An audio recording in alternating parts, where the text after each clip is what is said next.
At ayan mga ka-crypto, technical analysis update po tayo dito sa 4-hour chart ni Bitcoin. Ayan. At syempre, meron pong kasamang isang matinding balita ang ating analysis dito kung saan ay tungkol sa breaking news ng CoinGate na US seeks Iran peace talks this weekend as Bitcoin bounces. Ayan. Ang US, yan, gusto namang magkaroon ng peace talk para sa Iran. At yan, ngayong weekend daw. At dahil dyan, nag-bounce itong si Bitcoin. Tumalbog po siya. Ayan. Parang nadala na po tayo dito. Totoo kaya ito? Parang baka fake news na naman ito. Baka mauulit lang ulit yung nangyari. Nasasabihin ng US na nagkakaroon sila ng peace talk sa Iran. Tapos biglang maglalabas ng pahayag naman ang Iran na walang katotohanan yan. Yan, baka ganyan po ulit. Siguro ay sana ay seryoso na sila ngayon dito. Malamang. Kaya wag pa rin po tayong pakakasigulo. Kasi hindi natin alam.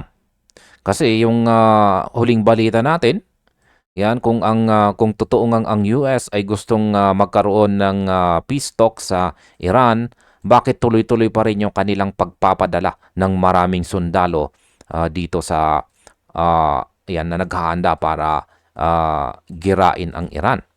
Kaya yan po yung questionable. Yan. Baka naman tactic lang ng US yan para medyo mag-relax ang Iran. Yun pala is wala palang balak ang US na magkaroon sila ng peace talks. Yan. Tulad ng ginawa ni sino ba yon, yung president ng Russia sa Ukraine noon. Yan, sabi nila is hindi na sila susugod, yun pala ay nag formation na sila sa gilid para umatake. Kaya yan, wag po tayong pakakasiguro kasi pwede po tayong maipit sa market kapag biglang military tactics pala yung ganitong pistok na yan. Kung saan ay hindi pala matutuloy. Pero pag-uusapan po natin yan kung ano po talaga yung laman ng balita na yan. Ayan. Pero sa ngayon, yung pag-bounce po ni Bitcoin is mas visible po dito sa ating 4-hour chart time frame. Ayan po yung speculation natin dito sa nakalipas na ating analysis. Sabi natin dito is babagsak itong si Bitcoin. Malapit po dito sa trend support natin dito at ayan na nga, bumagsak siya. At dito siya nag-rebound. Ayan, nag-bounce po siya tapos umangat.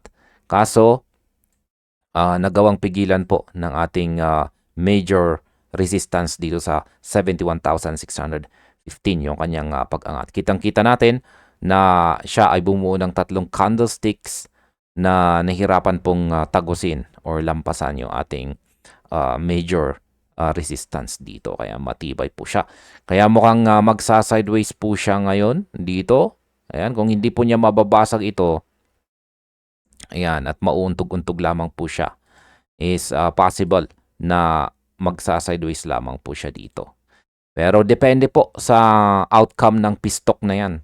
Kung magkakaroon nga ng peace talk, yan, next week po talaga natin makikita yung tunay na impact ng magaganap na peace talk na yan.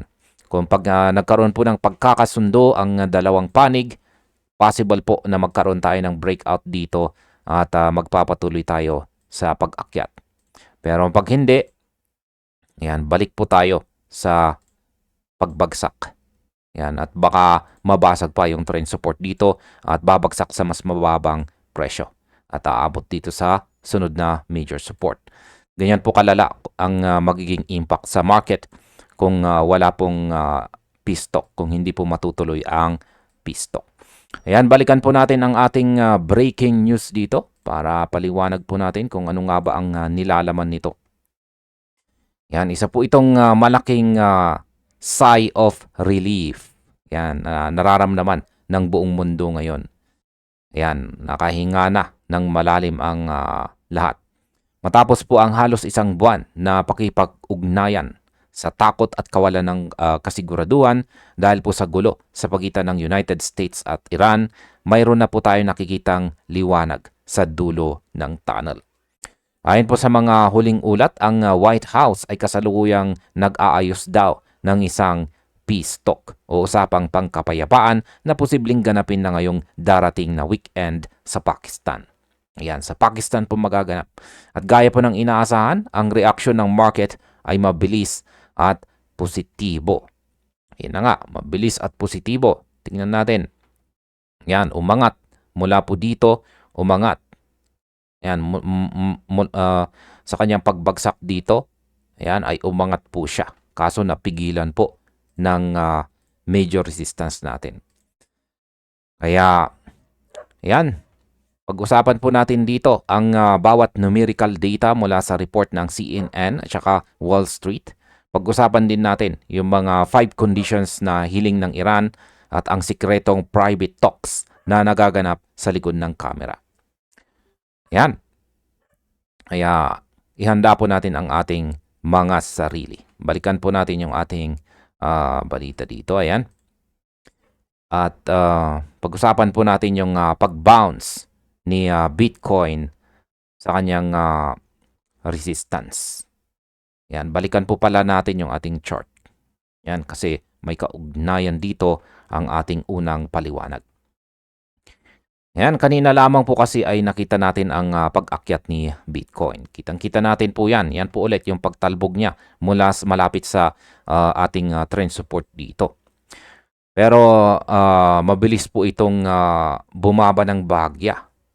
Ayan, nung nauntog po siya sa ating resistance. At ang possible na dahilan dyan ay matapos pong maglabas ng matigas na pahayag ang Iran. Ayan.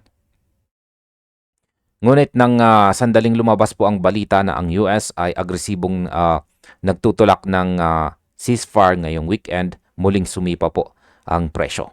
At sa kasalukuyan, si Bitcoin ay nagtitrade na po dito sa presyong 71,333 or nasa itaas po ng 71,000 na price level. Kung saan ay meron po siyang gain na yan, halos 1%. Ngayon, ang aking opinion po tungkol dito ay nakikita ko rito ang tinatawag na optimism bounce. Bagamat mababa pa ang porsyento ng pagtaas, ang mahalaga po ay ang sentiment shift. Nitong nakarang linggo po kasi ang market ay puno ng fear o takot. Pero dahil po sa balitang ito, bumalik ang greed o ang kagustuhan ng mga traders na bumili. Ang numerical support po sa mga nandito po sa $71,000 ay napaka-importante. Dahil ito po ang siyang nagsisilbing line in the sun. Yan, line in the sand. Kapag nanatili po tayo sa itaas nito hanggang matapos po ang weekend, malaki po ang tsansa. Malaki po ang tsansa daw natin na aabot sa 75K itong si Bitcoin. Ayan, ang 75K, nandito po yan. Ayan, kung sakaling umabot nga siya ng 75K, ayan, hanggang dito. Ayan. Malapit po sa ating, ayan po yung may resistance tayo dito. Ayan. Itan natin ng kulay green. Ayan, yung resistance natin is nasa mga 74,938. Kaya yan po, possible na aabot po siya dito. Or, possible na rin na baka aabot pa siya sa mas mataas, 76. Kaya possible po na 74 to 76,000 ang posibleng aakyatin niya na presyo. Ayan. At ang realidad po ay simple lamang. Ayaw po ng market ng gulo. At ang anumang balita tungkol sa kapayapaan ay direktang nagpapasigla sa liquidity ni Bitcoin. Ngayon ay pag-usapan naman po natin ang mga kondisyon ng Iran at ang Pakistan Summit. Yan, dito po tayo sa politika sa likod ng mga numero. Ang Iran po ay naglatag ng 5 conditions bago po sila tuluyang makipag-usap sa US. At kabilang po dito ang permanenteng pagtigil ng gera at compensation sa mga nasirang ari-arian. Ayan, pagbabayarin ang US sa kanilang damages. Kaya ang tanong ay may ibabayad ba ang US dyan? Kasi balita ko parang ang laki ng utang ng US. Kaya mukhang hindi po papayag ang US dyan. Sa publiko mukhang matigas po ang foreign minister ng Iran na si Abbas Araghchi. Yan, napakatigas niya. Kung saan ay nagsabi po siyang wala silang direktang negosasyon sa Amerika. Siya po yung nagsabi niyan. Kaya bumagsak noon ang nitong nakalipas na araw yung presyo ulit ng crypto market. Siya po yung nagsabi na fake news yung unang pistok. Ngunit ayon po sa report ng CNN at saka WSJ sa private discussions o lihim na usapan, secret meeting, ang Iran ay hindi naman daw gaanong strident o hindi gaanong matigas. Ang plano pong gaganapin sa Pakistan ngayong weekend ay nagsisilbi pong off-ramp para matapos na ang giyera na mag-iisang buwan na po.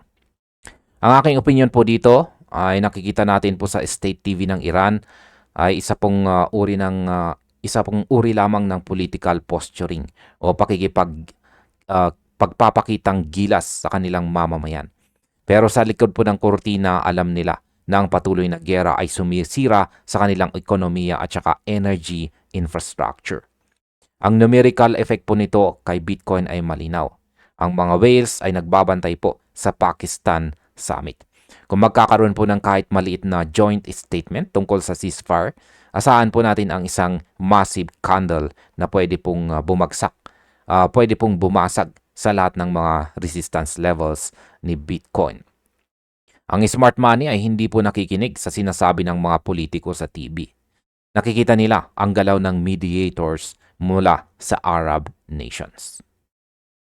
Yan, pag-usapan naman natin ang pagsabay ng Trump administration. Ayon po kay Barack David ng Axios, ang Trump administration ay hindi pa nakakatanggap ng anumang opisyal na mensahe mula sa Iran na nagre-reject sa alok ng negosasyon. Ito ay sa kabila ng mga matatapang na salita ng Iran sa publiko.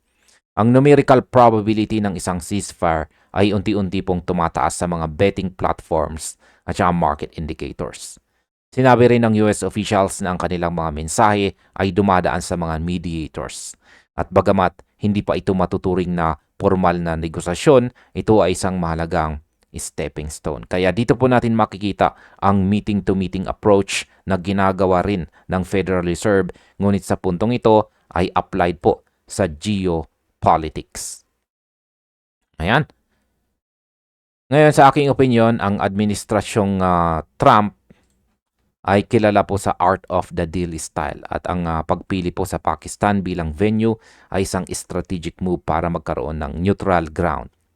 Para po sa atin bilang mga crypto traders, ang bawat headline na lumalabas tungkol sa negosasyong ito ay nagdadala ng volatility.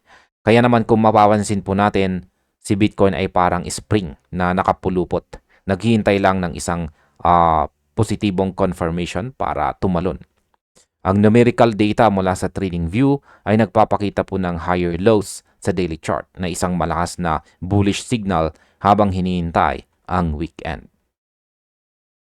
Ngayon, ang balanse po sa pagitan ng digmaan at ekonomiya, yan, ay inamin po ng foreign minister ng Iran na ang US ay nabigong makamit ang kanilang mga key war objectives, gaya ng mabilis na military operation o regime change. Sa kabilang banda, ang Amerika naman ay nananatiling matatag na kailangang matigil po ang banta ng Iran sa global energy prices. Ang oil shock na nararamdaman natin ngayon, naramdaman po natin nitong nakarang linggo ay nagsimula na pong kumalma. At ito ang naging dahilan kung bakit nakahinga ng maluwag ang crypto market. Ang numerical reality po ay ganito, kapag kumalma po ang langis, bumababa ang inflation pressure. At kapag bumaba ang inflation pressure, mas nagiging attractive si Bitcoin sa mga investors na ayaw sa mataas na risk ng giyera. Kaya ang masasabi ko po rito ay nakikita ko na ang market ay nagsisimula ng mag-price in o tanggapin na baka nga magkakaroon ng ceasefire sa lalong madaling panahon. Bagamat marami pa ring mga traders ang pumupusta na hindi agad magkakaroon ng ceasefire, ang numerical trend ni Bitcoin ay nagsasabi po ng kabilang kwento.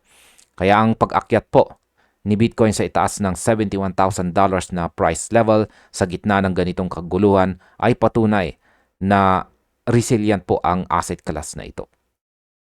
Yan, kung ikaw po ay isang holder, ang weekend na ito ang pinaka-critical na panahon na dapat po nating bantayan. Sapagkat ang anumang balita mula sa Pakistan ay pwede pong maging make or break para sa trend ni Bitcoin sa paparating na buwan ng April. At narito na po ang aking kabuang opinyon tungkol sa balitang ito. Ang balitang ito tungkol sa US-Iran peace talks ay kailangan, ito po ay kailangan nating catalyst. Ayan, kailangan po natin ito bilang isang catalyst para muling buhayin ang bull run. Ang numerical data ay malinaw po. Si Bitcoin ay ayaw bumagsak sa ibaba ng $71,000 na presyo dahil sa pag-asang matatapos na ang giyera. Bagamat may mga kondisyon po ang Iran at may posturing na nagaganap, ang private optimism ay mas malaga kaysa sa public rhetoric. Ang weekend po na ito ang siyang magdidikta kung tayo ba ay lilipad patungong $80,000 o babalik sa accumulation zone. Kaya ang masasabi ko po rito ay maging mapagmatsyag sa mga balita mula sa Pakistan. Huwag pong magpadala sa emosyon, kundi tumingin sa numerical logic ng chart. Ang smart money ay nag-iipon na. Yan. Ikaw ba ay handa na rin? Kaya manatili po tayo nakatutok sa mga updates natin, partikular po sa nagaganap na giyerang ito. Yan, balikan na po natin ang ating chart. Yan, projection lamang po ito ng ibang mga analyst. Yan, yung pag-angat, nung possible na pag-angat ni Bitcoin dito sa $74,000 to $76,000. Projection po yan ng mga analyst kung magkakaroon daw ng magandang resulta ang peace talk na yan. Pero possible din na babagsak po siya hanggang dito. Hanggang dito sa major support naman natin dito sa ibaba. Yan. At yan naman ang mangyayari kung hindi po nagkaroon ng peace talk. Lagyan po natin ng price level para inyo pong makita ang sunod na napakababang support level natin dito. At yan po ay nasa presyong 65,551.21. At possible po na kung hindi po mapigilan ng ating major support ang pagbagsak na yan, babagsak pa siya sa mas mababang presyo. At yan na po ay nasa mga 61K. Pero sa ngayon ay pagtuunan po natin ng pansin ay ang mga current resistance at saka support muna natin. Yan, yung volatility po natin ngayon ay dito sa 4-hour chart ay ayan, bullish naman po. Ibig sabihin is patuloy pong sinusubukan ng mga buyers na basagin yung major resistance natin dito. Ayan, kaya mukhang yung sideways niya is magsa-sideways po siya. Dito lang, malapit lamang po dito sa ilalim ng ating major resistance dito na 71,615. Ayan, mukhang ganyan po yung mangyayari hanggang next week. Kaya bantayan po natin hanggang next week kasi yan na nga, next week ang nakatakda na meeting. Yan, meeting daw ng pag-uusap para sa peace talk na yan. At mukhang nakadepende po ang magiging galaw ng crypto market sa kung ano ang magiging desisyon or kung ano ang magiging resulta ng pag-uusap na yan para sa peace talks. Ayan. Kaya yan po ang ating update dito kay Bitcoin. Check naman natin si XRP. Yan, silipin lang natin. Yan naman po yung galaw ni XRP sa kanyang 4-hour chart time frame. Yan yung kanyang naging galaw ay ayan po, nagsa-sideways po siya. Ayan. Nagsa-sideways na rin siya kasi sideways na rin itong si Bitcoin. Kaya parehong-pareho yung galaw. Sinusundan po si Bitcoin. At ayan po, hanggang dito na lamang po tayo sa video na ito mga ka-crypto. Maraming pong salamat sa panunood.